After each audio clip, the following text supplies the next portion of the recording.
Bonjour, j'ai le plaisir d'accueillir aujourd'hui Laurent Cuny, qui est musicien, chef d'orchestre, compositeur, qui a été, il y a quelques années, directeur artistique de l'ONJ. Je dis ça parce que vous savez que l'ONJ est en résidence au festival et à Montpellier, dans la région, à partir de la semaine prochaine, avec beaucoup de concerts. Et Laurent est également professeur à la Sorbonne, chargé de l'histoire du jazz. C'est bien ça. Je lui ai demandé de commenter et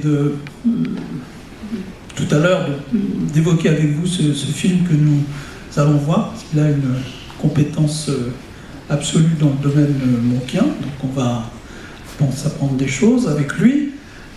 Quelques mots peut-être sur ce film de Charlotte Sverine. C'est un film qui date de 88, la même année que celui que nous avons montré hier de Chet Baker, donc une année importante pour la cinématographie du jazz. C'est un film étrange parce qu'il a été en fait un vrai work in progress. Ça a été d'abord un certain nombre d'heures de rush filmées 12 ans avant la sortie du film par une équipe de télévision allemande. Ces rushs ont été un peu, non pas oubliés, mais mis en sommeil. Et puis un jour, l'idée a été de les réutiliser pour monter un film qui dure 1h30, qui est un petit peu long, mais enfin, c'est le format habituel des films de cinéma, puisque ce film a été conçu pour le cinéma et pas pour la télévision, il faut le dire.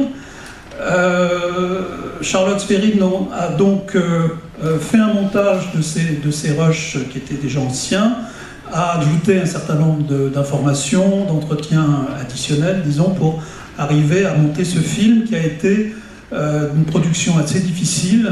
Et finalement, c'est Clint Eastwood, dont on savait qu'il est un grand amoureux du jazz, qui a dégagé des financements complémentaires pour que le film arrive à sa conclusion. Voilà, donc on va montrer ce film de Charlotte Sverine, et avant peut-être Laurent, quelques mots pour situer Thelonious Monk dans l'histoire du jazz et dans aussi son, comment dire, le fait qu'il participe à cette thématique de la semaine sur le vertige, sur la vocalité aussi, et sur un peu les troubles de l'âme. Alors est-ce que tu peux nous donner quelques lumières sur ce personnage? Oui. Bonjour, je ne suis absolument pas la référence absolue sur Thelonious Monk, mais comme tout le monde, j'en sais un peu sur lui. Né en 1917, donc il commence sa carrière à la fin des années 30, comme un peu tous les musiciens de l'époque dans les big bands de l'époque. Il est notamment dans celui de Cootie Williams, dans lequel il composera le fameux Roundabout Midnight, qui du coup se retrouve co-signé Thelonious Monk, Cootie Williams, que c'était l'usage à l'époque. Le chef d'orchestre co-signait les compositions. Et puis surtout, il va évidemment faire partie de cette mythologie de la naissance du bebop avec le fameux Minton's Playhouse, ce club de Harlem dans lequel certains musiciens noirs se retrouvaient après le travail avec les grands orchestres, et où on dit, et pour une part c'est vrai, mais il y a aussi beaucoup une part mythologique à tous les sens du terme là-dedans, les musiciens se retrouvaient pour donner naissance à ce qui devait être le nouveau style de jazz qu'on a appelé le bebop. Donc, Thelonious Monk fait partie de la trilogie avec Dizzy Gillespie et Charlie Parker de ces fondateurs du bebop, ce qui est à la fois vrai et en même temps faux, c'est-à-dire qu'il est autant Gillespie et Parker sont vraiment les accoucheurs de style avec tous les marqueurs en termes de langage musical, mais Monk, en effet, on peut le voir sous cet angle-là, mais il a une personnalité tellement spéciale, tellement à part, qu'on entend toujours Monk, et on peut dire c'est un pianiste bebop, ça n'a pas beaucoup de sens. Le véritable pianiste bebop, c'est Bud Powell, qui lui incarne vraiment toutes les caractéristiques de ce style au piano. Et Monk, il se trouve qu'il a été dans ce creuset, mais il est absolument hors style, et on peut dire que dans toute l'histoire du jazz, c'est vraiment la personnalité par excellence qu'on place dans des chronologies, mais qui est absolument hors toute chronologie. La seule chronologie à laquelle il se réfère, c'est la sienne propre. Et donc c'est vrai aussi en termes de style.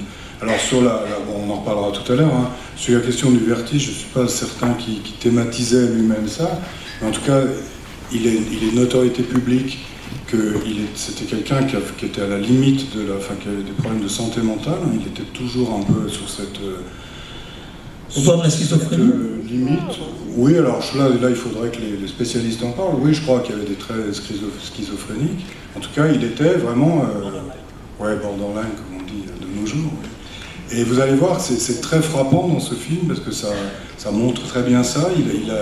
Vous allez voir toute une série de comportements qui sont simplement étranges, hein, et qui sont assez difficiles à interpréter. En même temps, c'était quelqu'un, moi évidemment je ne l'ai jamais connu, mais j'ai vu parler des gens qui l'ont connu, Marcel Solal par exemple, qui a passé pas mal de temps avec lui. C'était quelqu'un de tout à fait charmant, tout à fait sociable, qui n'avait pas de problème avec les autres, simplement qui avait des absences et un mode de présence qui était assez particulier. C'est quelqu'un qui parlait peu, mais qui parle quand même, on va l'entendre, hein, qui marchait beaucoup. Marcel Solal disait qu'un jour il est allé chez lui, ils ont fait le tour de New York, ils ont marché pendant 4 heures sans dire un mot. Voilà, c'est ce genre de personnalité. Je trouve que le film est idéal pour nous montrer ça, vous allez voir, sans je crois, aucun commentaire. C'est la particularité de ce film, ce qui pour moi en fait le prix. Bon, ça, on pourra en reparler une fois qu'on l'aura revu ensemble. Hein. Et puis donc, il a toute sa carrière s'étale donc fin des années 30, mais surtout à son nom, à partir de 47-48, où il fait ses premiers disques sur le label Blue Note, jusqu'à 1971. Et puis là, il se mure dans le silence. Il va s'installer chez la baronne Panelika de Königswarter, qui est une milliardaire, qui est mécène de nombreux musiciens de jazz à cette époque-là. Il s'installe chez elle, dans une salle avec un piano, qu'on va voir dans le film. Et là, elle a raconté qu'elle l'entendait jouer de temps en temps, mais il ne se produira plus jamais en public, jusqu'à son décès en 1982.